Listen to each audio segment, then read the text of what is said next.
Alrighty, let us proceed.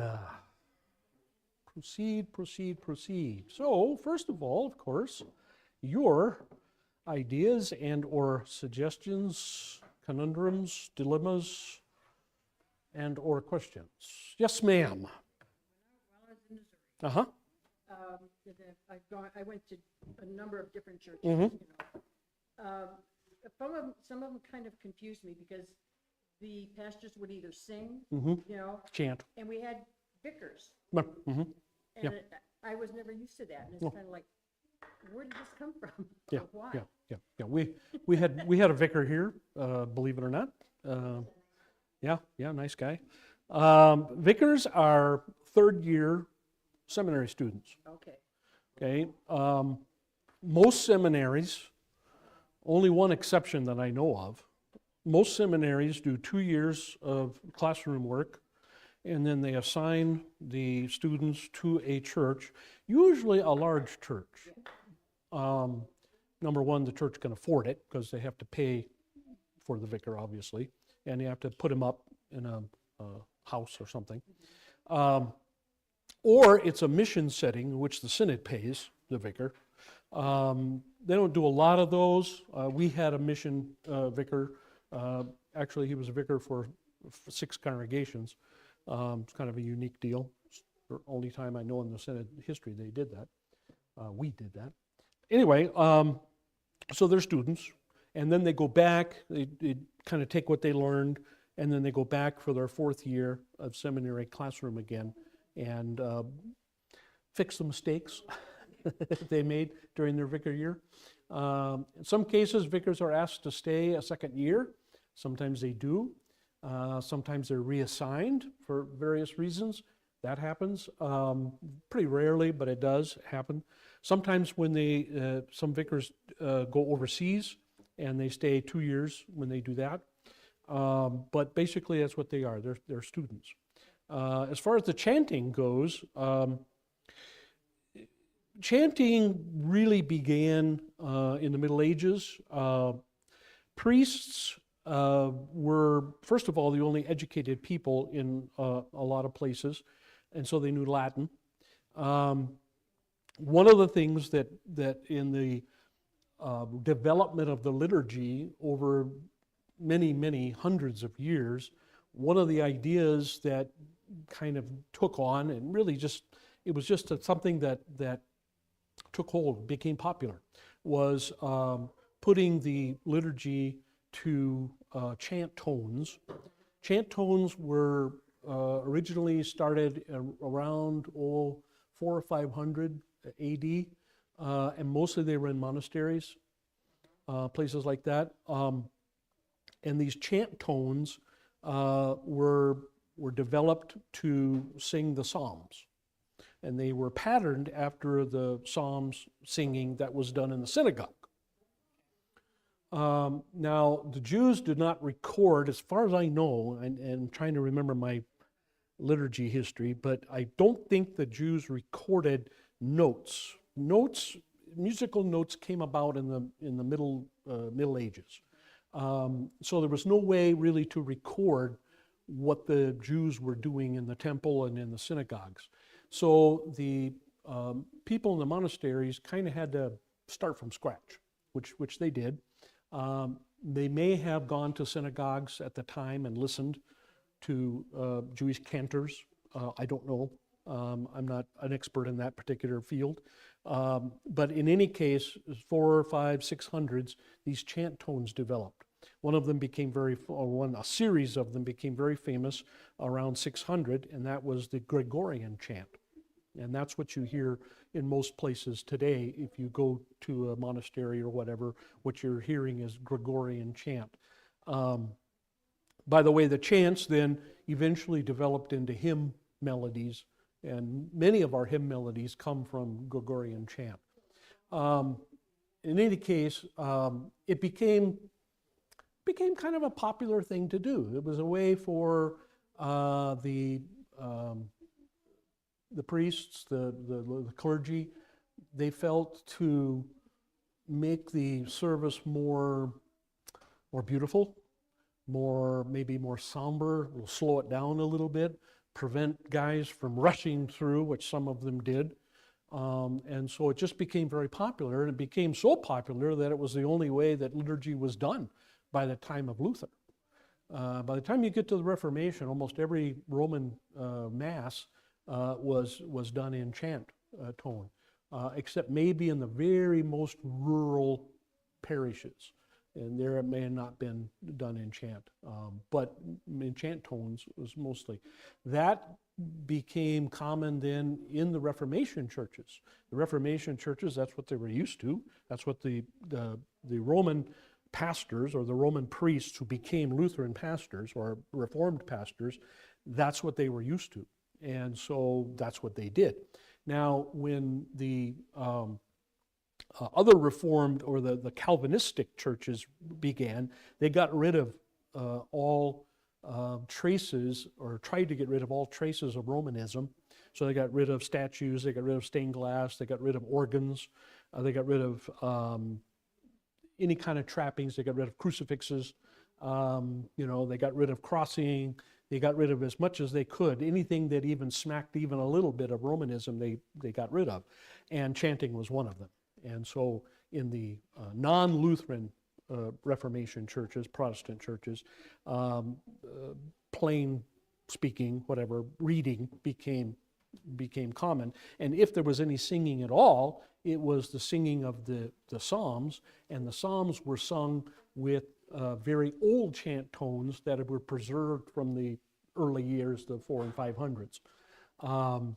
And there were some churches that stayed with that even into the 1800s. Matter of fact, there are still some churches today, I'm trying to think which it is, that they will not have any stringed instruments. No, I'm sorry, they will not have any air instruments like flutes, trombones, trumpets, or organs. They consider those air organs. They will only have stringed instruments, which would be piano, harpsichord, guitars, violins, things like that, because those are the only ones mentioned. Those and cymbals are mentioned in the Psalms. So chanting kind of went the wayside for most churches, including Lutheran churches, during the 60s and 70s. And then contemporary worship came in, got rid of more and more of it. There's been a little bit of a revival, I would say. The last 2 hymnals in the Wells, the last 3 hymnals in the Missouri Synod provided for chant tones. And so what happens is the experts in hymnary, the experts in liturgy, the experts in church music, they discovered in the 1950s, 60s, they discovered that this chanting was common and really the only way that church was done in the early years of the Reformation. And they said, oh my goodness, we're missing something here. And so they reintroduced it. It didn't take right away in many churches, but it's become very common now in the Missouri Synod. It's, I don't know, maybe 10, 15, 20% in the Wisconsin Synod. I don't know back in the heartland how many guys chant there. I know in Milwaukee there's a couple of churches that pastors chant. I know the Orthodox chant. Yeah, oh yeah, the Greeks never lost it. They started and they never, that's all they do. That's basically, what going there first before Okay, yeah, and I got so used to that. yeah. And then we moved away, yeah. it was too far to go. Right. And I was going, and there was nothing. Yeah. And then when I went, wait, Here, where'd this come from? Yeah. I'm going, And of course yeah, the Orthodox, they chant in Greek, not Latin, Right. so it's a little bit different. and they use incense all the Yeah, time. yeah, everything that's said is all chanting, yeah. And their services follow a liturgy that was written, trying to think, John Chrysostom, probably 300. The Greek Orthodox liturgy goes back to at least 300 or 400 AD and has never changed. And it can be 2.5 hours long, 2 1/4, 2 3/4. Oh yeah, easy, even without a sermon. Right. without a homily is You gotta have is very long. people that sing in the church, so we had choirs. Right. The pastor would chant and the choir would chant or respond. Yeah, right. Orthodox service is very interesting service. Sometime I always meant to print it out for people to follow, because many pages and and a lot of repetition, just an amazing amount of repetition. But that was the way people learned. That was the way people wanted it. Basically, in the early years of Christianity, that was a way to teach people. Books were extremely expensive, and so you had to memorize stuff. And once you memorized it, you used it over and over and over and over again. That's where that comes from. Okay, I was just wondering. Yeah. Kind of curious. So could you think of anybody around your neck of the woods? I doubt that. That's So, yeah, I've seen between Texas and Maryland, Mhm. the younger pastors are starting Yeah, to. younger. We had in Texas, her name was ELS. Yeah. Oh, the ELS is a He bunch was of. about 5 or 6 years older than us. Yeah, yeah. And he was chanting. Yeah. And in Maryland, they had fresh out of seminary. The ELS never really gave it up. They stayed with chanting even from back in the 19 teens, 1917, 1918. They kept it. And when I filled in for an ELS pastor in Chicago, I was told, I said, you better learn how to chant. And I tried it a couple times. And, when you see people going like this, you know you're not hitting the right, you're not hitting the right tone, Yeah, right, well, yeah. That's at least their excuse usually. Yeah. So, but yeah, there's some parts of the synod, like I say, big cities, Milwaukee, Chicago, probably Detroit, maybe Minneapolis, those kind of places where you find Lutheran churches churches anyway, that use chanting. But in the rural areas or farther northern, like northern Wisconsin area, northern Michigan, you're gonna find it. That's considered high church. And there's a lot of sections like Nebraska, for example, Dakotas, Montana. There's a lot of sections of Wisconsin Synod where they do not like high church anything. Anything that they consider to be high church, to them smacks too much of Romanism, and so they cut it out. I've had visitor pastors over the years come here, they're on vacation, they're going to go see Tombstone or whatever, and they stop by and they come here on Sunday mornings, and they look around and they go, how is this a Wisconsin Synod church? I don't get this. And you see all the icons, and everything, and the old liturgy that we use, of course, and stuff like that, and wow, this is really weird. It's way too high church for them. Yeah, so, yeah. Thank you. Anything else before we move on? All right. I get questions quite often about evolution creation. And as I'm going to say here in the paper in a minute,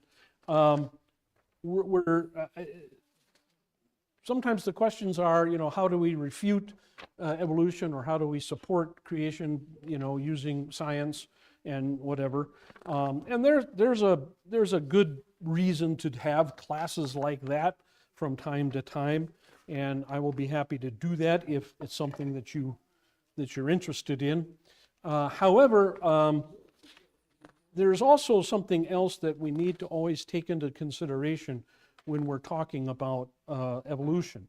And this question I got from somebody because they were curious about, they wanted to know a little bit of history of it, and I didn't want to really get into that. That's a long subject. But they wanted to know the rationale. What was the thinking behind the theory of evolution? In other words, why did somebody need to or want to come up with it? What was the matter with the Bible's plain, matter-of-fact statement, in the beginning God created the heavens and the earth? Why did that bother people? Why did that set off some scientists to come up with the theory of evolution? So that's what this is about. Okay. The purpose of this brief explanation is not to give scientific and theological arguments against evolution. Okay? That would be an entire multi-session, multi-week class. It takes, for my class in that, we're talking 8 to 10 weeks of going through science and theology and the Bible and everything. And again, I'm happy to do that sometime if you want me to do that. Let me know. But that's not what I'm going to be talking about here. The purpose of this article is to explain why, according to the Bible, the creation-evolution debate even exists in the first place. Where did this come from? Why do people cling to evolution in the first place? Just to be clear, when I use the term evolution here, okay, in this article, I'm talking about everything from nothing. The life from non-life. In other words, the Big Bang, stuff like that some particle of matter, nothingness almost, expanded and grew into the entire universe, and that there was no life at all on the planet, and then there became life in some way. That's what's called macroevolution, as opposed to microevolution. Microevolution is, various breeds of dogs. That's microevolution. Or that an animal, you can drop off an animal someplace in the world that's a little bit different, and over generations it will probably adapt its fur color or its eating habits or something in order to survive. So that's microevolution, and Christians, Bible-believing people, do not deny that at all. Okay, we accept microevolution, that is, change within a species. That is fine. That's great. Change from one species to another is what we're talking about here, macroevolution. We believe that never happens, and we don't see any evidence for that. To begin with, the St. Paul, who declares in Romans chapter 1, this unbelievers exchanged the truth of God for a lie and worshiped the served created things rather than the Creator. So Paul is saying here that unbelievers by nature will gravitate toward a thing or an animal and worship that instead of worshiping the one who created it, which is, of course, crazy, frankly. But Paul says that's the unbeliever's mode. A key factor in the creation-evolution debate is the majority of scientists who believe in evolution are also atheists or agnostics. There are few who hold to a form of theistic evolution. So there's a few who will say that, well, God got it started. God created matter and created weather, whatever, or lightning or something like that, and then he stepped back and he just let the thing run. And then it produced life and so on and so forth, okay? Others take a deistic view. There's a little bit more that God did create man, that God did create animals, that God did create all that. But again, just the basics, like created maybe a human-like ape or monkey and then kind of stepped back and said, okay, take off and do your thing. Okay, so deistic is just a little bit more God involved than theistic. But both of them kind of are what people back in the founding of America, the deists in those days, they used the term watchmaker God. The God assembled a pocket watch, wound it up, and set it down and walked away and just let it run. And when it's done, it's done. And then God comes back in the judgment day. Okay? That was the thinking of most of our founding fathers. Our founding fathers were not true biblical Christians. Most of our founding fathers were deists who believed in this watchmaker God. Okay? So when you hear people talk about the Christian origins of the United States, Christian with small c, not a biblical C, okay? These believe there is a God of some kind, but he's not involved in the world or continuously involved in the world. All events in the universe happen according to natural physical laws and blind chance. So again, God wound up the watch, set it down, walked away, and it just lets it take its natural course. Many genuinely, honestly look at the data and arrive at the conclusion that evolution fits the evidence. They look at the bones in the ground, they look at the fossilized tree trunks, they look at the strata and the rocks, and look at all that, and they go, well, this must mean evolution. Well, that's just, they're being honest with themselves, but they're not thinking it through. The dominant view among all these people is that evolution is completely incompatible with the Bible and faith in the God of the Bible. Most people, okay, with the exceptions of these deists and theists, most people would say, well, either the Bible's true or evolution is true. You can't have it both ways. Okay? Most people, especially the scientists. At the same time, it's also true that some scientists who hold to a belief in evolution also claim to be Christians and believe in God and the Bible without seeing them as contradictory. These are the ones who would say, well, each day of creation was 1 billion years long, or whatever. So they try to fit evolution into the early chapters of Genesis, which, again, if this was the class in that, I would show you how that's impossible. However, the vast majority of evolutionary scientists hold that life evolved entirely without any intervention of any kind of a higher being. Modern theories of evolution in teaching and practice proclaim a completely naturalistic view of things. No higher being at all. Basically, there is no God. There's no such thing as God. And some of the ramifications that come from that.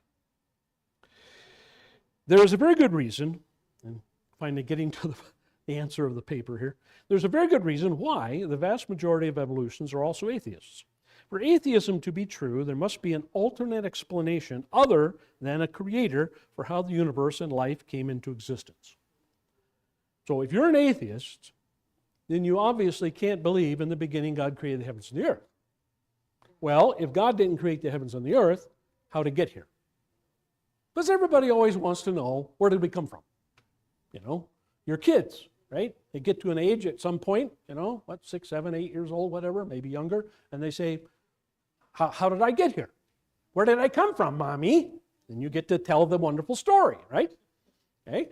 So this is a natural human desire, we want to know, why are we here? Why do we exist? What's our purpose? What's our reason for existing in this universe? And all that, okay? So this was always a question. The question always was easy to answer because in the beginning God created the heavens and the earth. And that was the answer, right? When you decide that there is no God, okay, for whatever reason, you decide, a person like Voltaire, for example, who decided, he was raised as a Christian as a little boy, he grew up, he said, no, there is no God. Okay? Most of the time this happens because people have terrible tragedies in their lives. Or they see something really ugly in their lives, all right? Really, really terrible, right? And they decide a loving God, the God that I was taught in Sunday school or whatever, Jesus loves me, this I know, would never do that. Therefore, either the Bible is wrong or there is no God at all. And ironically or strangely, most of them come to the conclusion, or they decide, there is no God at all. They would rather have there is no God at all than have a God that is, how we say, maybe fickle, okay? And just decides, oh, I'm going to torture that person, I'm not going to torture that person. That bothers people more than not having any God at all, okay? So if you're an atheist, if you have come to that conclusion, all right, and you simply want there to be no God, you've got to come up, in order to have a explanation to life, you've got to come up with a purpose, a reason how everything got here. Okay? All right. People have been posing various such explanations for thousands of years, beginning with the ancient Greek philosophers. People like Plato, Aristotle, Socrates, whatever, they kind of looked at the world and they said, this was really created by Zeus, or whatever, or is there another explanation? And they kind of posited, well, maybe things kind of evolved, maybe things kind of brought itself together, so on and so forth. They didn't flesh it out really well, but they had that idea. Then in the mid-1800s, Charles Darwin was the first to develop what seemed like a plausible natural explanation for the process of evolution, which was natural selection, or what we call the survival of the fittest. Okay? So he decided, he looked at the animals on the Galapagos Islands and other places around the world, and he said, I see what happened. The giraffes were originally short-necked, and the food got higher and higher and higher, and as the trees grew higher and higher and higher, only the giraffes with longer necks survived, and so eventually all the giraffes had long necks. That was his process. And so, that's how things happen. That's how everything got here. Okay? Darwin's original goal was not, interestingly enough, to disprove God's existence, nor did he see his theory as doing so in the beginning. He objected when church people confronted Darwin in the 1800s, 1850s, and they confronted him and said, hey, this is not what the Bible teaches. He says, hey, I'm not attacking the Bible. I'm not attacking God. I believe in God. I'm a Christian. Okay? I just think this was God's process. This is how God did it. I'm saying, yes, God said, let there be animals, let there be birds, let there be fish, and this is how he did it. Okay? Not by poof, making instant animal, but by the process of evolution. That's how he started out. All right? Now, he had some tragedies in his life, and he lost some children, had some other tragedies, saw some terrible things around the world, and he eventually came to the conclusion there is no God. Supposedly, he reconverted to Christianity on his deathbed, but that story has never been proven, so we really don't know. Where was I? Evolutionary scientists, still his ideas were a starting point. For atheists to try and prove that a God was not necessary as an explanation for the origin of matter and life. So we don't need the Bible. We don't need God of the Bible. We don't need that. We have a purely natural explanation for everything that exists. Okay? Evolutionary scientists will not admit that their goal is to give an alternate explanation for the origins of life and thereby to give a foundation for atheism. They would never admit that in a million years. Guys like Carl Sagan, Bill Nye the Science Guy, most of the famous scientists we know today, none of them, Dawkins, Higgins, all these great guys, none of them would admit, I believe in evolution because I'm an atheist. No, they would say I'm an atheist because I believe in evolution. And evolution is based 100% on science. It's all provable, it's all science and whatever. Okay. And yet, according to the Bible, that is the foremost reason why the theory of evolution is proclaimed the way it is today. What does God say about people who say that everything got here by natural processes? God has something to say about those people, as we saw in Romans 1. The Bible says the fool says in his heart there is no God. The Bible proclaims that people are without excuse for not believing in a creator.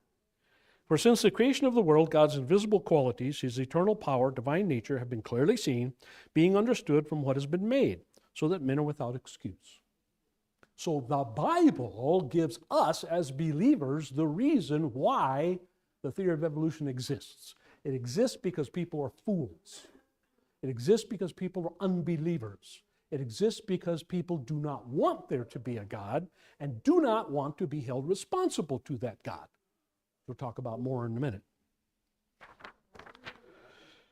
According to the Bible, everyone who denies the existence of God is a fool. That's what the Bible says, plain and simple. Foolishness does not imply a lack of intelligence. By necessity, evolutionary scientists are often quite brilliant intellectually. Foolishness indicates an inability to properly apply knowledge. Proverbs 1:7 tells us the fear of the Lord is the beginning of knowledge, but fools despise wisdom and discipline. So it's not that these people are dumb. They're not dumb. They're very smart. Many of them are geniuses. Many of them IQs up the chart. But they simply will not accept the evidence of their own eyes when they look around the world and see the complexity of the world.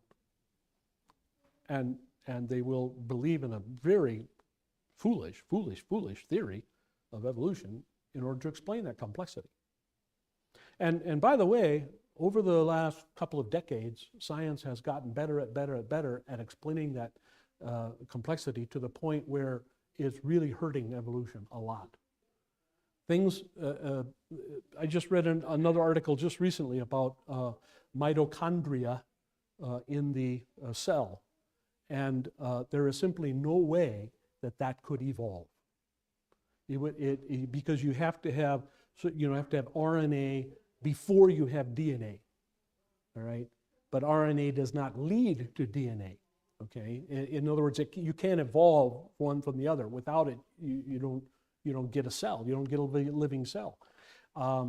They've proven, for example, that protein molecules that make up life, okay, are all what the biological chemists refer to as left-handed.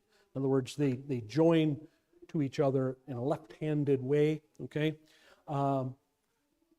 Even one right-handed amino acid in that protein, the protein will not develop, it will not exist. And I've also read articles recently where they've looked at various animals and plants and found that the plant and animal had to be created or had to exist side by side already, because without the insect you don't have the plant, or without the plant you don't have the insect. So how do plants develop without insects? If plants came before insects, how did plants get there without insects? See, or birds. Okay? So science in the last decades, especially maybe the last 20 years, science has been able, with electron microscopes and a lot of research and whatever, has just got to the point where evolutionists are really up against a wall trying to explain the complexity and the development of various items. Atheists who support evolution frequently mock creation and or intelligent design as unscientific and not worthy of scientific examination. In order for something to be considered a science, they argue, it must be natural, must be naturalistic. Okay? Creation, by definition, is beyond the rules of the natural world. Since God cannot be tested, so the argument goes, creation or intelligent design cannot be considered science. So if you try to talk to them at all about creation, they will just ignore you and say, well, that's not science. Okay. What you have to do, and what we would do if we were in class like that, what I would have to do is I would be showing you all these examples of how things cannot evolve. It's impossible. Okay? Based on science, again, based on science. Of course, the fact of the matter is that evolution cannot be observed or tested any more than intelligent design. But that doesn't seem to be an issue with evolutionists. You ask evolutionists, where on the planet are monkeys turning into people? Can you show me intermediate steps where that generation of apes is now better and almost more human than the previous generation of apes?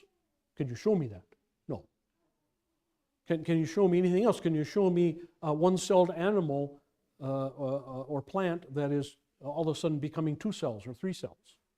Can you show me that? Can you show me an amoeba that's a 2-headed amoeba all of a sudden? Can you show me? No, they can't. They can't even show it in the fossil record. Okay? They can't.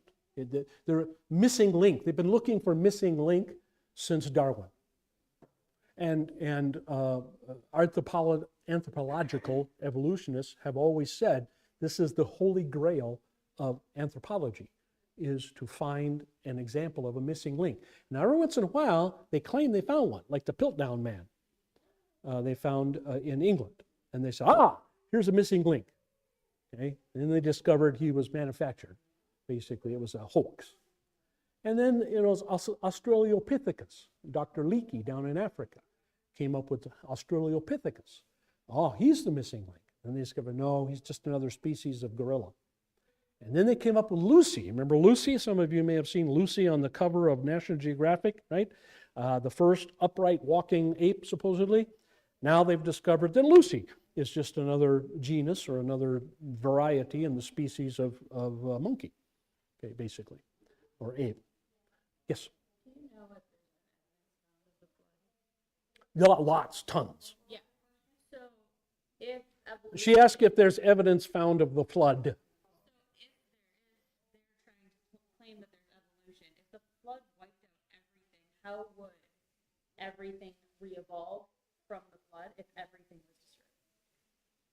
Yeah, well, everything came from the kind. It's an interesting study in the Hebrew to look at that word kind. What did God and Moses and Noah mean by kind? We think it was species, not the levels below species. I can't remember what they are. I don't have that memorized anymore. But there's genus and phylum and okay, kingdom and all that, and then there's species, and then underneath there's bunch. Okay, we're pretty sure we can't prove it 100%, but we're pretty sure that Noah did not need to take 2 collies and 2 beagles. All he needed to take was 2 canines. Okay, all he needed to take was 1 variety or 1 species of sheep. 1 species of a certain kind of dinosaur. Okay, maybe didn't have to take 2 Tyrannosaurus Rex. He only had to take 2 alligators or whatever. Okay, so we think that, and then when those animals got off the ark, we also believe, and I can use the Bible to back this up, we also believe that the earth was much, much different once the flood was over. And they came, some did and some didn't. Some came out, looked around and said, I don't want to live here. And they died. Some probably took many generations to die off. I think that probably things like the Loch Ness Monster, the Yeti, Sasquatch, and the, what's it called, Mowgli or whatever that's in the Congo, I think those are probably leftover remnants that managed to survive after the flood. Okay, I think they're scattered around the world. There are little pockets, of those. And to answer the question, for example, well, how come on Australia, for example, there's very unique animals that aren't anywhere else in the world? How'd they get there? Well, they got there from the ark, but then the ice caps melted, or lots of them, and the Australia became disconnected from Asia, and so they were stuck there. I was just confused as to how they could if they believed that Noah and the ark happened, how would you be able to explain evolution if you didn't believe what was in the Bible to begin with? Very hard. That's why most evolutionists also deny the flood. Yeah. Yeah, well, yeah, absolutely. And the flood and creation work hand in hand. Absolutely. If you ever go to the Ark place in Kentucky, Tennessee, wherever that is, right across those. Yeah, you go through the museum and you go through the Ark. The guy Ken Ham is his name, and he makes a great effort to connect creation and the flood as explanations for how everything is today. As a result, all data is filtered. So anything they find they filter it through a preconceived, presupposed, pre-accepted worldview of naturalism without any alternate explanations even being considered. Okay? And again, if we were going to do a class in evolution, I'd spend an entire class on what's called the geologic column, because the geologic column does not exist anywhere in the world, and yet it is used to date everything. I would also spend an entire class, which is why most people don't like the class, on carbon-14, because carbon-14 doesn't work. I'll just give you a real quick reason why carbon-14 doesn't work. If you ask most scientists about diamonds, okay, they will say diamonds are millions of years old. Okay, it took pressure under millions of years to create a diamond.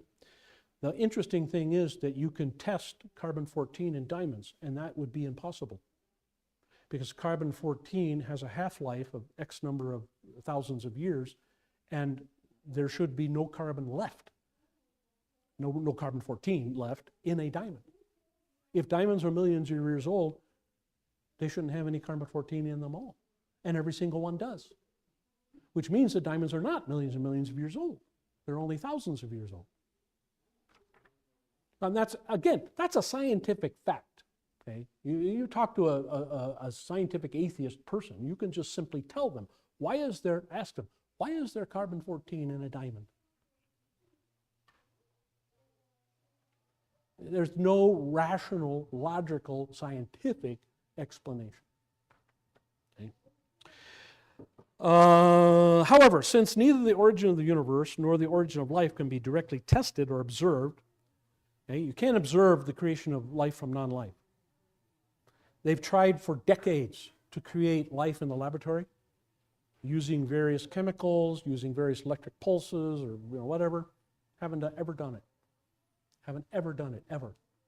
It's impossible. Can't be done. Right?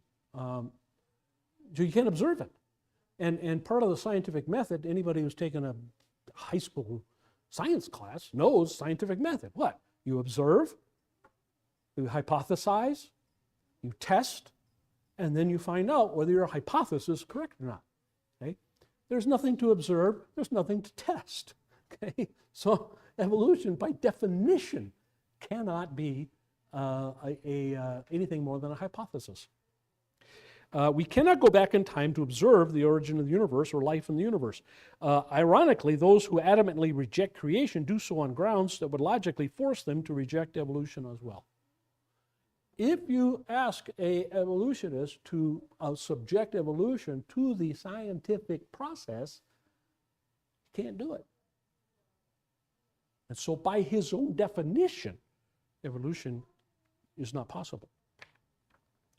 So what's the bottom line? The bottom line is simply this. If creation is true, then there's a creator to whom all human beings are accountable. Okay? And all that means that there is objective good labeled by God. There is right, there is wrong.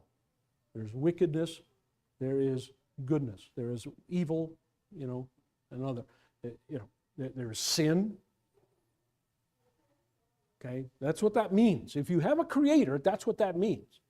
Even if you don't know who the creator is, even if you're not talking about the Bible creator, just any creator. I don't care if you're talking about Zeus. Zeus has his will. He has things he wants people to do. Okay? Or Ra, or Ishtar, or Baal, or Moloch, or any god you want to name. Buddha, Confucius, whatever. Any god you want to name, they have a will. They have, hey, I want you to do this. I created you, by George, and I want you to behave. So even without a Bible, okay, if you have a God and you have a creator, then there is a certain right and wrong, good and evil in the world, and your behavior will be judged. Talk about that in the sermon today. Okay? You will be judged, okay, according to whatever standard that God has. Of course, the Bible is the only God there is, but anyway. All right, but if evolution is true, there is no God, no immortal soul, no heaven, no hell, no objective right or wrong. Nothing is good or bad, and there is no responsibility for humans to act in any manner except for survival and desire. I have to do this to survive, or I want to do this because I want something. That's it. Those are the only two motivations in life. I want it, and even that means even good. I want to do a good thing to be seen as good. That's a desire. Okay? I want to do a good thing. I want to volunteer, go down to Guadalupe River, run up and down the banks, try to find bodies of dead people. Not to please any god anywhere, but just so that I will be a good example for my children, or I will get a pat on the back from somebody, or at least somebody will think of me as a decent person. Okay? That's a desire. So survival or desire, that's it. Those are the only two motivations for existence. And so if my desire is for a particular woman, I kill him and take her. And I rape her, and then maybe I kill her. Or maybe I put shackles on her and haul her back to my cave. Right? That's survival or desire. Nothing else. Nothing else matters. survival or desire. Okay? Survival of the fittest. That's it. All life is survival of the fittest, and humans exist only to live as long as they can and acquire as much stuff as they can. That's it. Why are we here? We're here to have a good time. We're here to do whatever we want to do. We're here for liberty and freedom. We're here to express ourselves any way we want to.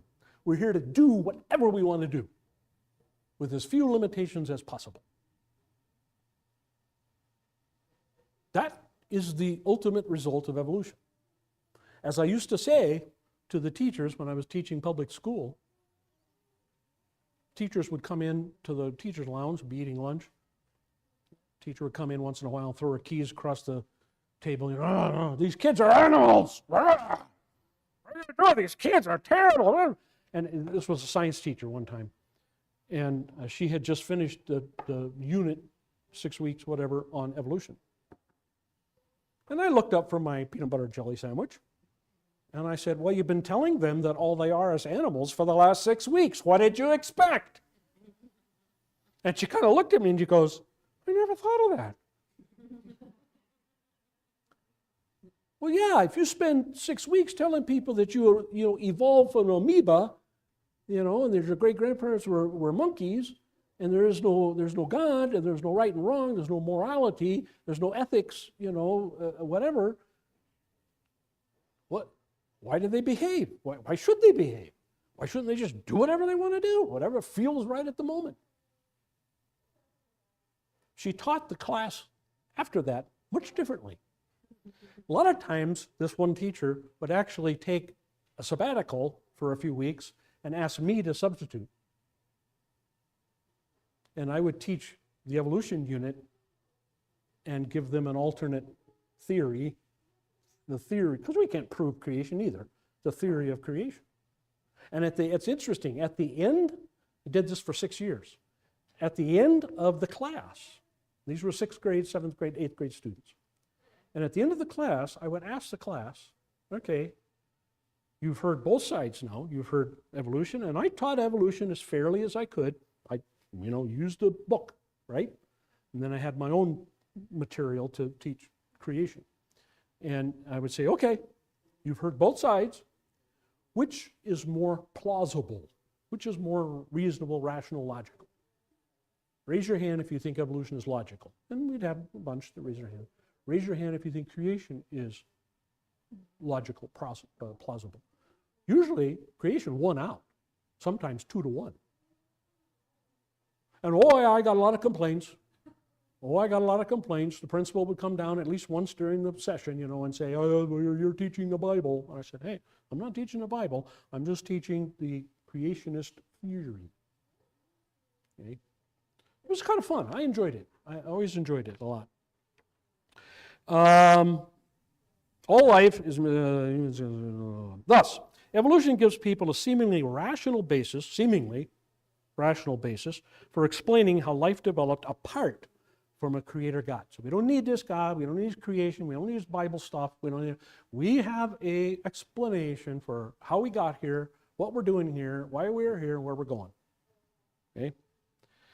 As such, modern theories of evolution serve as a substitute creation story for the religion of atheism. Atheism is a religion. Just because it has no God does not mean it's not a religion. It is a religion. I'll give you a definition for religion, folks, and remember this, because it comes in handy. Okay? Religion is anything that answers those basic questions: where did I come from? Why am I here? Where am I going? It doesn't matter what it is. It doesn't matter if it claims to be science, like evolution, or something else. Okay? If it delves in those areas, where did I come from? Why am I here? Where am I going? If it answers those questions, it is a religion. It doesn't matter what else it might be. Okay? Doesn't matter. It is a religion. Okay? Remember that. It's very important. There's a lot of stuff out in the world that go to answer those questions that don't want to be called a church, but they are a religion. Okay? I can just give you one example real quick. American Legion. Do you think of American Legion as a church? No, of course not.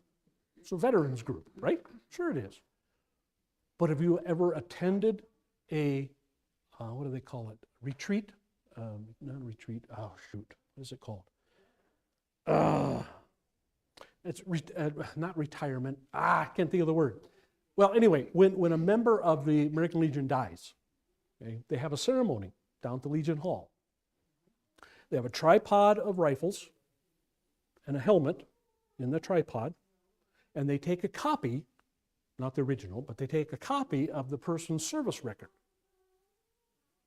When they light it on fire and burn it into that helmet. And they have prayers. And it's a religious ceremony. They start out by praying to God. Okay? And depending on the chaplain, okay, sometimes it'll be Jesus, sometimes it won't, depending on who the chaplain is. If your chaplain's a Christian, they will probably say Jesus. If your chaplain's a Mormon, they might say Heavenly Father, which is a Mormon code word for God. Okay? Anyway, it's a religious ceremony. It's a service. It's a worship service, basically. Okay? And in the prayer, they will say, in the prayer, okay, that everybody hears, they will ask God, whoever this God is, they will ask God to accept the soul of that serviceman into heaven based on his service record. In other words, based on works. They might say, well, he was a good Christian, he went to church, whatever. But the basic, and I don't know if I still have it, but I used to have a American Legion Chaplain's Handbook. And I can read that prayer right out of it for you. Okay? And so by that definition, since they answer the question, where are you going after you die? Well, if you're a good soldier, if you do your duty, you haven't been court-martialed, okay, or a deserter or whatever, you go to heaven. No matter what else, you could be a Buddhist, you could be an atheist, okay? But if you did your military duty well, and according to the American Legion, you go to heaven. My friends, that is a religion. Same with the elks. Same with the moose. Same with the eagles. Same with the Knights of Pythias. Bet you haven't heard that in a while. We had the Knights of Pythias in my little town where I was first pastor. It's kind of a neat little organization. Anyway, anytime somebody says that a certain person is getting to heaven because of what he did, okay, because he was a good person, that is a religion. It may not call itself a church, may not call itself a religion, may absolutely vehemently argue, no, we're not a religion. But by definition, if you answer, where are you going? And it doesn't have to be answer all three of those questions. You can just answer one. Why are we here? You can answer that one too. And that's the only one you answer. You're a religion. I don't care what else you are. You can call yourself anything you want to, but you're a religion. Okay? So, I think it's really important that we understand that, all right? I have never understood, our synod, and Missouri Synod too, used to be, not so much anymore, really has a lot of, they have a lot of rules about, you can't be a moose, and you can't be an elk, you can't be an eagle and be a member of one of our churches. But I stood up at a district convention one time and I asked the question. I read part of that prayer from the American Legion Handbook, Chaplain's Handbook. I read part of the prayer. And then I said, Mr. Chairman, does anybody know where that came from? And all the hands went up. That's from the eagles, that's from the elks, that's from the Masons, that's from, blah, blah, blah. No, it's not. It's from And I showed him American Legion Chaplain's Handbook. Now, how many pastors here in this hall, and this was the largest synod district, largest district in the Wisconsin Synod, Western Wisconsin District. And I said, how many pastors in this hall are going to go back to their congregations and throw out every single member of the American Legion in their church, in their congregation? Let me see hands. And I said, what's the difference? Why do you accept them and the VFW and the DAV and all the rest of them? Why do you accept them, but you don't accept the Elks and the Eagles and Else? To which one old pastor came up to me and said, you know, consistency is a hobgoblin of little minds.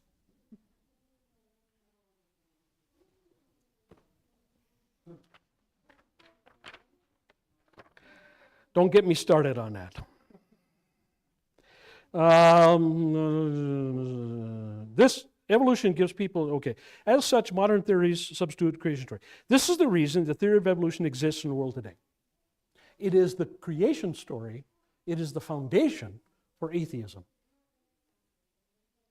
And why is it accepted by the majority of the population? Because vastly, the majority of the population are atheists, basically, or maybe the agnostics, but we the one. Okay? That's been true now for many years. No creator means no God. And no God means all we humans are off the hook. No judgment day. Nobody to come and tell us, you did bad. We are free to do as we please and live as we please with no worries about facing an almighty righteous judge someday. Evolution is a free pass to sin. And that, my friends, is why it is so popular.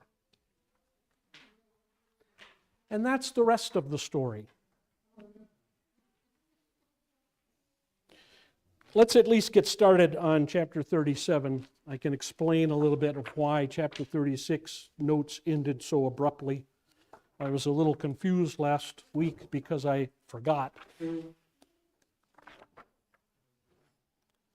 Basically, chapter 36 ended the way it did because the whole rest of the chapter, after the section that we read, is a repeat from chapter 26. And there's really nothing else to comment on, really, I found, in all those verses. It's just a rehash.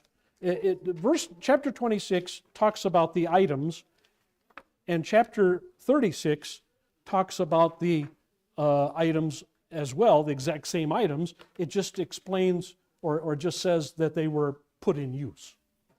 So there's very little difference in discussion from chapter 26 to 36. And so I at the time I was doing this a month or so ago, I just said, well, what's the reason of rehashing all of that from chapter 26?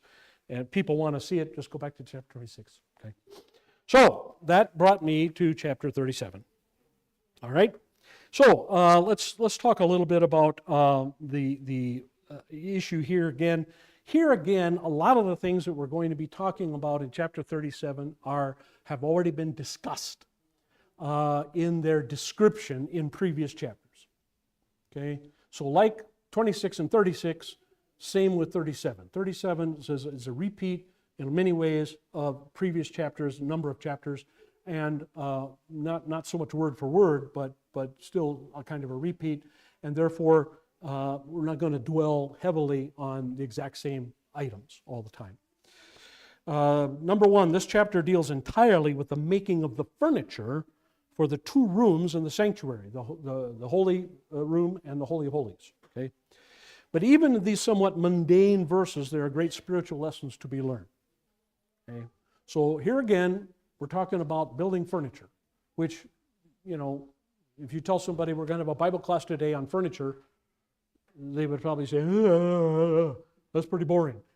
It can be, but it also can be interesting if you find some interesting things to discuss. So I have tried to do that. Let's just read the first 10 verses anyway, or first 9 verses anyway, and I'll go through them pretty quick. So, and I may not read every single word, right? Bezalel made the ark of acacia wood. its length was 2.5 cubits. We already know that. Its width was 1.5 cubits, right? And height was 1.5 cubits. That, again, repeat material. He overlaid it with pure gold inside and out, made a gold molding for it around, cast 4 rings of gold for its 4 feet, 2 rings on one side, 2 rings on the other. He made poles of acacia wood, overlaid them with gold. He put the poles into the rings on the sides of the ark to carry it. He made a mercy seat of pure gold, 2.5 cubits long, 1.5 cubits wide. He made 2 cherubim, that is angels, of gold. He made them of hammered work, the 2 ends of the mercy seat. 1 cherub at the one end, 1 cherub at the other end. He made the cherub of one piece with the mercy seat at the 2 ends. The cherub had their wings spread upward, covering the mercy seat with their wings and with their faces toward each other, and the faces of the cherubim were toward the mercy seat. So I think we can get kind of a picture anyway of what this box looked like. Okay? And this is a lot of gold, folks. That's a lot of gold. This is not, the box is overlaid with gold, but the angels are pure gold. The cover is pure gold. Okay, so that's a lot of gold. Okay, even when you cover the poles, that's a lot of gold, and the rings are gold. Okay, so that's a lot of gold. Now, was this all pure gold? What carat was this? Okay, good question.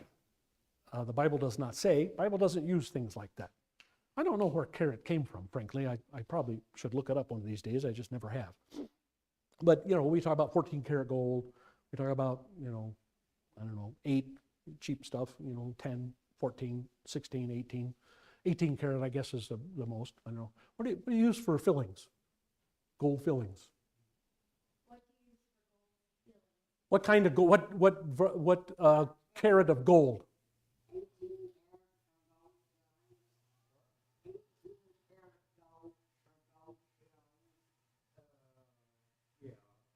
Is 18? Okay.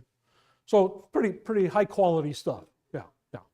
I don't know. I don't know what their metallurgy, you know, was in those days, what they would mix it with. You know, I don't think it could be pure gold. Because pure gold is pretty malleable. It's like lead. You can bend it. You know, so if you made rings out of pure gold and you went to carry something, the ring would break, right? So I wish God would have been a little more specific because I don't know exactly what he's talking about here. All right, let's look at the notes for a minute here. Number 2, the articles described are the ark, the atonement cover, the table with its plates and dishes and bowls and pitchers, the lampstand, the altar, and finally the anointing oil and the fragrant incense on the gold altar. Note that verses 1 to 9 are in the third person singular, referring to Bezalel. Okay? He did this, and he did that, and he did so and so. Now, from verse 10 on, every verse is in the third person plural, they.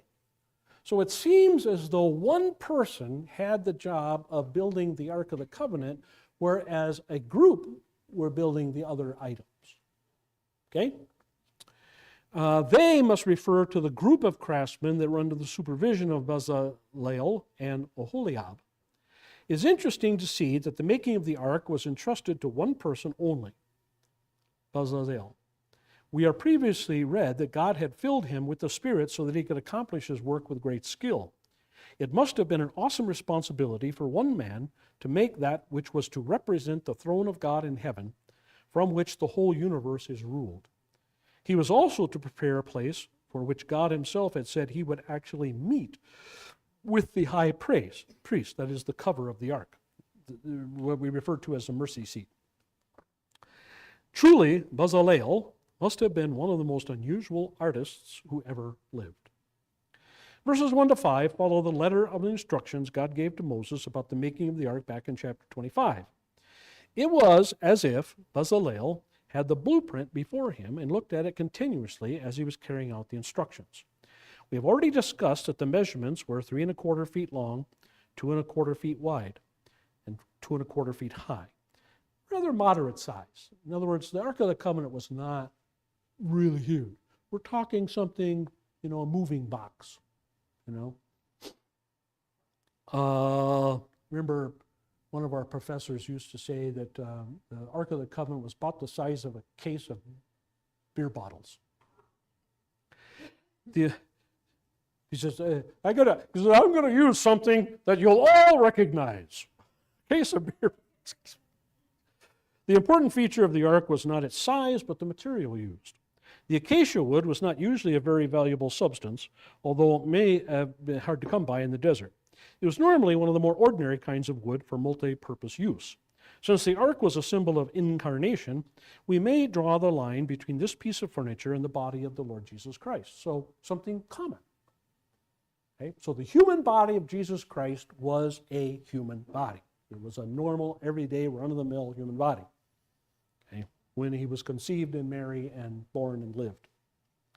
We can say that from a human viewpoint, there was nothing unusual about Christ's body. He must have been a man of average height who distinguished himself in no way physically from the average Israelite of his day.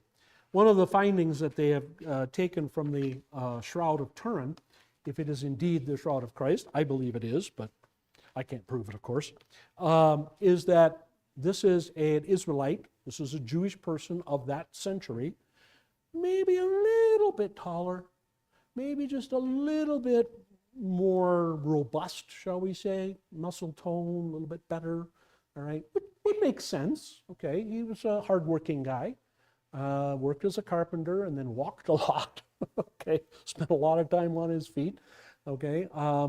So but nothing out of the ordinary. The Shroud of Turin figure, the person on there, doesn't give off any semblance of a He-Man, or super tall or anything like that. Okay, pretty normal, run-of-the-mill Jew. Okay, what set him apart, of course, was the glory of God. Indeed, if we take Isaiah 53 as historical fact, which we must, Jesus may have been what we would today call homely. He didn't look like any kind of Messiah. And I think that's true. If you look on the face, and they've done reproductions of the face on the Shroud of Turin, I wouldn't think, I would say he's a 5 or a 6. He's certainly not a Rock Hudson type looking guy. He's certain Cary Grant, not Cary Grant, not even Charles Heston. He doesn't have that kind of Hollywood look. He looks like a guy who had a fairly rough life. Okay? They say, they can even kind of tell their little pock marks. Maybe he had the measles, maybe he had chicken pox, or something at one point. Had a normal childhood disease of some kind, very possible. Number 6, thus in working on the ark, real quick here, working on the ark, Bezalel painted a portrait of the Word of God who became flesh. It is doubtful that this man would have understood completely that he was making a symbol of the coming one, the Messiah, but his artistic intuition certainly told him that the object he worked on was more than a wooden chest covered with gold. It was something that went far beyond his human comprehension. We'll stop there. We'll pick it up at number 7 and verse 10. Questions, comments? All right, let's close. May the grace of our Lord and Savior, Jesus Christ, the love of God the Father, and the fellowship of the Holy Spirit be and abide with us all. Amen.